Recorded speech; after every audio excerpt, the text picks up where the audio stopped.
ओम नमः शिवाय। दोस्तों, शिव साधना केंद्र में आपका हार्दिक स्वागत है। जो लोग मंत्र जाप करते हैं तो उन लोगों का ये प्रश्न ज़रूर होता है कि हमें कैसे पता चलेगा कि कोई मंत्र सिद्ध हुआ या नहीं हुआ। तो वो लोग क्या करते हैं कि किसी मंत्र को उठाते हैं, 41 दिन जाप करते हैं, 11 दिन जाप करते हैं, 21 दिन जाप करते हैं और उससे ज़्यादा जाप नहीं करते। उसके बाद वो उस मंत्र को छोड़ देते हैं कि कोई अनुभव ही नहीं हुआ। उसके बाद वो चंद्रग्रहण, सूर्य ग्रहण के दिन 5 या 11 माला जो है उसका जाप करते हैं। उसके बाद वो देखते हैं कि अनुभव हुआ या नहीं हुआ, उसके बाद वो छोड़ देते हैं। इसी प्रकार से लगभग 5-10 मंत्रों का जो जाप करते हैं और 5-10 मंत्रों का जाप करके वो छोड़ देते हैं, जिसके कारण उन्हें अनुभव नहीं होता। तो अनुभव क्यों नहीं होते और 5 से 10 मंत्रों का जाप आप करते हैं तो इससे अनुभव क्यों नहीं होते? सबसे पहले मैं एक छोटी सी स्टोरी आपको मैं सुनाऊंगा ताकि आपको समझ में आए। एक जगह पे खेत था और एक साधु ने बोला कि इसमें पानी है। तो एक व्यक्ति भागा भागा गया, उसने खोदना शुरू किया और जब उसने खोदा तो आके साधु से कहने लगा कि इसमें तो पानी निकला ही नहीं। तो साधु ने बोला, नहीं, मेरी भविष्यवाणी जो है वो गलत नहीं हो सकती, बिल्कुल ठीक भविष्यवाणी है, वहाँ पर पानी ज़रूर होगा। तो साधु ने जाके देखा वहाँ पर, तो उस व्यक्ति ने जो खोद रखा था, यानी उसकी जो गहराई थी, जैसे थोड़ा सा इधर से खोद दिया, थोड़ा सा उधर से खोद दिया, थोड़ा सा उधर से खोद दिया, इस तरीके से खोद रखा था। उसने बोला कि मैंने सुबह से शाम हो गई मुझे खोदते खोदते और पानी नहीं निकला। तो साधु ने बोला कि आपने 2 फीट यहाँ खोद दिया, 2 फीट वहाँ खोद दिया, 2 फीट वहाँ खोद दिया, आपने 150-200 फुट 100 फुट खोदा तो ज़रूर है, पर आपने अलग अलग जगह पे खोदा है। अगर आप एक ही जगह पर 100 फुट खोदोगे तो आपको पानी निकलेगा ही निकलेगा, पानी मिलेगा ही मिलेगा। इसी प्रकार से जब आप अलग अलग मंत्रों का जाप करते हो, 41 दिन किसी मंत्र का जाप किया, 21 दिन किसी मंत्र का जाप किया और वो सिद्ध हुआ या नहीं हुआ, या फिर उसके अनुभव हुए या नहीं हुए, फिर उसके बाद आप छोड़ देते हो, उसके बाद दूसरे मंत्र का जाप करते हो, फिर कुछ दिन जाप करते हो, उसके बाद छोड़ देते हो, तो इससे क्या होता है? आपका समय खराब होता है, आपकी ऊर्जा खराब होती है, आपके अंदर जो आपकी मानसिकता है वो नकारात्मक हो जाती है मंत्रों के प्रति और देवता के प्रति। कृपा प्राप्त करने का तरीका, भक्ति प्राप्त करने का तरीका, भगत बनने का तरीका वो यही है कि आप कोई एक मंत्र ले लो अपने इष्ट देव का, चाहे वो शाबर मंत्र है, चाहे वो वैदिक मंत्र है। एक मंत्र ले लो, उसके बाद उस मंत्र का जाप करना शुरू कर दो, बिना सोचे समझे कि 41 दिन हो गए, 21 दिन हो गए, उस मंत्र का जाप शुरू कर दो। 5 माला सुबह, 5 माला शाम, समय एक ही रखने की कोशिश करो, क्योंकि आप इसमें कोई समय सीमा नहीं बांध रहे कि मैं 21 दिन करूँगा, 41 दिन करूँगा। तो इसीलिए कोशिश आप ये करना कि आपका जो टाइम हो, यानी आप जिस टाइम पे आप जाप करें वही टाइम आपका हो, वरना कभी कभार ऊपर नीचे हो जाता है तो उसमें कोई दिक्कत नहीं है। एक आसन, एक माला, और जो मैं बताता हूँ कि पूजा करने, सुबह पूजा करते हैं, यानी ब्रह्मचर्य का पालन आपको करना ही है। सुबह पूजा करते हैं और शाम को पूजा करने के बीच में, उसके बाद में आप सहवास में जा सकते हैं अगर आप गृहस्थी हैं तो इस प्रकार से किसी एक मंत्र को आप उठा लीजिए और उस मंत्र का जाप शुरू कर दीजिए। सुबह 5 माला, शाम 5 माला, बिना सोचे समझे कि अनुभव होंगे, सिद्ध होगा, नहीं होगा। क्योंकि दिक्कत हमें यही होती है कि हम लोग कर्म पर ध्यान नहीं देते, हम लोग फल पर ध्यान देते हैं। आपके साथ यही होता है, आप फल पर ध्यान देते हैं। कर्म पर ध्यान देने का मतलब है आपने जाप शुरू कर दिया बिना सोचे समझे कि आपको सिद्धि कब मिलेगी, अनुभव कब होंगे। क्योंकि जितने लोगों के कमेंट आते हैं यही आते हैं कि जी अनुभव, हमें अनुभव चाहिए, 1 दिन में अनुभव चाहिए, 3 दिन में अनुभव चाहिए, 7 दिन में अनुभव चाहिए।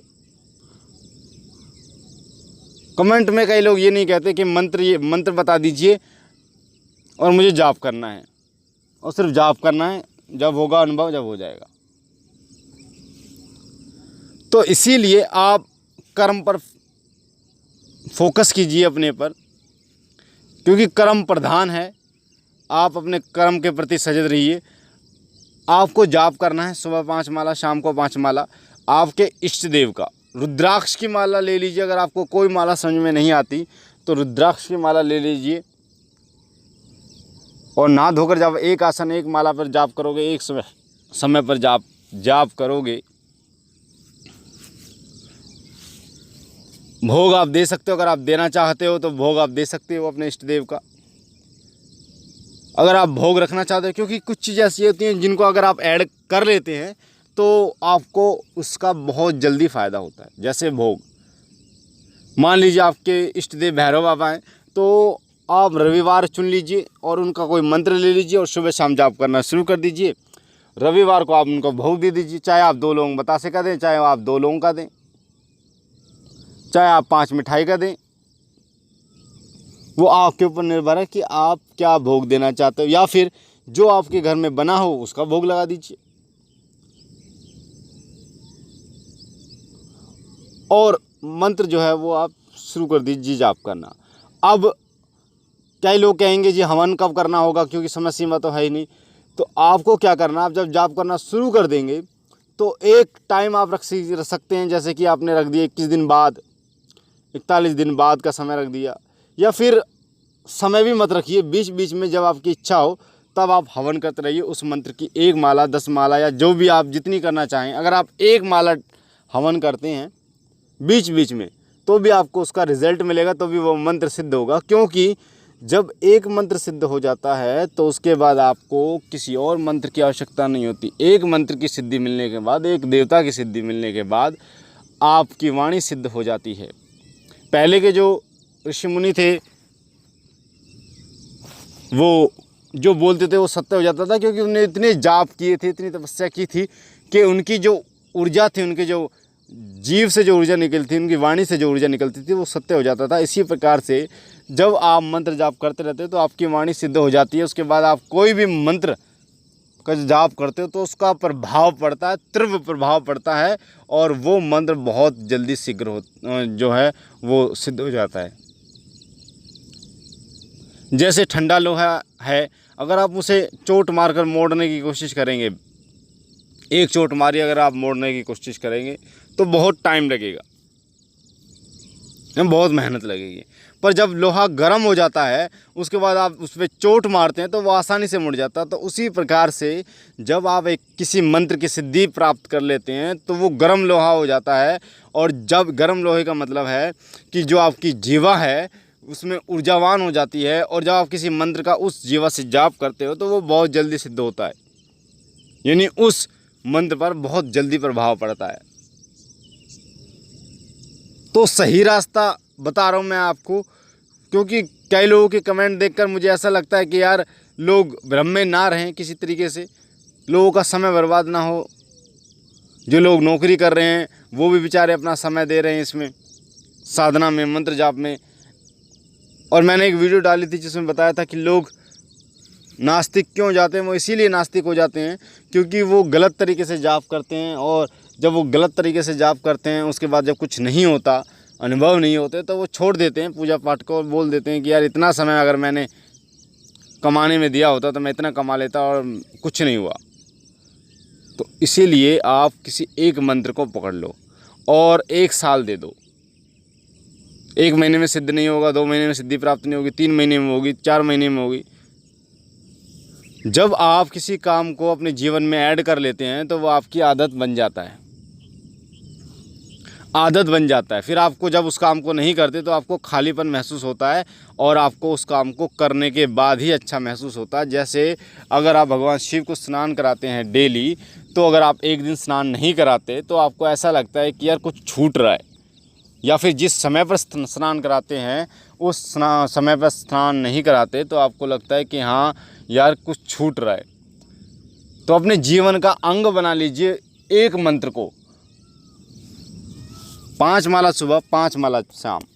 अगर आप 5 भी ना कर पाएँ तो 1 माला सुबह 1 माला शाम, यानी जितनी आपकी कैपेसिटी है, जितना आप जाप कर सकते हैं उतना आप जाप कीजिए। और बीच बीच में अपनी इच्छा अनुसार जब आपको लगे आप हवन कीजिए। हवन कैसे करना है उसके लिए वीडियो में मैंने बता रखा है शिव कृपा चैनल पे। बहुत आसान हवन बता रखा है। गूगल लोबान पंचमेवा डाल सकते हैं आप, नहीं है तो गोले की गिरी डाल दीजिए घिसकर। मिश्री डाल सकते हैं, मिश्री नहीं है तो बूरा डाल दीजिए, बूरा नहीं है तो खांड डाल दीजिए। खांड बेस्ट रहता है, खांड डाल दीजिए।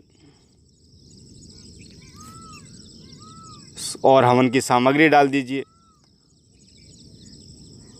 अक्षत डाल दीजिए, चावल जो होते हैं, और हवन कर सकते हैं 2-3 सामग्री से ही, तो भी आपको बहुत बहुत बड़ा फल प्राप्त होता है। तो इसीलिए ना ज़्यादा भटकते हुए, अगर आपके गुरु भी नहीं है तो आप भूल जाइए, टेंशन मत लीजिए। आप सिर्फ एक चीज़ से सोचिए कि मुझे एक मंत्र को उठाना है और जाप करना है, एक मंत्र को उठाना और जाप करना है। आप देखेंगे कि आपको धीरे धीरे आपको अनुभव भी होंगे, मंत्र की सिद्धि भी प्राप्त होगी, शक्ति भी प्राप्त होगी, और आप साधना मार्ग में आगे भी बढ़ेंगे। तो ये थी एक छोटी सी जानकारी जो बहुत ज़्यादा लोगों को टेंशन देती है। लोगों को नहीं पता क्या करना चाहिए क्या नहीं करना चाहिए। मुझे आशा है ये जानकारी आपको पसंद आई होगी। अगर आप पहली बार हमारे चैनल शिव साधना केंद्र पर हैं तो आपके सीधे हाथ में जो लाल कलर का बटन है उसे दबा दीजिए, ताकि आप शिव साधना केंद्र परिवार से जुड़ सकें। बेल आइकन को दबा दीजिए, घंटे के निशान को, ताकि जो भी हम साधना डालें वो आपको सबसे पहले प्राप्त हो। हमारा पुराना चैनल शिव कृपा, उसका लिंक डिस्क्रिप्शन में है, जिसपे 300 से ज़्यादा वीडियो हैं। उसमें आपको आपके प्रश्नों के, बहुत सारे प्रश्नों के उत्तर मिलेंगे। जो लोग साधना मार्ग से हैं, जो लोग भक्ताई मार्ग से हैं, उन भाई बहनों के उनके प्रश्नों के उत्तर मिलेंगे। साथ ही इष्ट देव कैसे होते हैं, कुलदेव पितृदेव की सेवा कैसे करनी है, अनुभव कैसे होते हैं, बहुत सारी चीज़ें, माला को सिद्ध कैसे किया जाता है, पूछा कैसे देखी जाती है, बहुत सारी वीडियो उसमें हैं जो आपकी जानकारी को और ज़्यादा बढ़ाएगी। बाकी लाइक कीजिए, जानकारी अच्छी लगी शेयर कीजिए और बहनों और भाइयों तक, ताकि और लोगों को उनके प्रश्न का उत्तर मिले और लोग इस जानकारी को ले पाएँ। हम मिलते हैं अपने अगले वीडियो में। मैं यही कहना चाहूँगा, भोले बाबा आपको खुश रखे, आपके घर परिवार में बरकत रखे, आपके तमाम सपनों को बाबा पूर्ण करें, आपकी झोलियाँ भरते रहें। हम मिलते हैं अपने अगले वीडियो में, तब तक के लिए ओम नमः शिवाय, ओम नमः शिवाय।